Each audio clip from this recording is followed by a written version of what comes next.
Hello guys, இன்றைக்கி நம்ம வந்து மைன்கிராஃப்ட் தான் விளையாடுறோம். மைன்கிராஃப்டில் வந்து ட்ராகன் பீட் பண்ண போகிறோம். யார் யாருக்கெல்லாம் பூமர் ரொம்ப பிடிக்குன்னு சொல்லுங்கள். ஏன்னா இப்போ சாப்பிட்டு பூமர் தான்.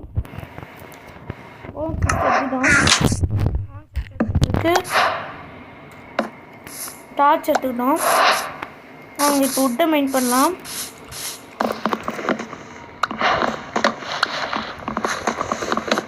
நெக்ஸ்ட்டு நம்ம ஸ்டோன் எடுக்கணும். ஸ்டோன் யூஸ் பண்ணி அயன் எடுக்கணும். அயன் யூஸ் பண்ணி டைமண்ட் எடுக்கணும். இப்படின்னா கோல்டு எடுக்கணும்.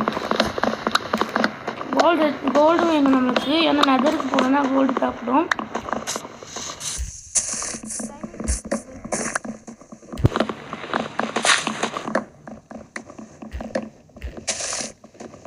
நம்ம வந்து எந்த ட்ராகன் பீட் பண்ணிட்டு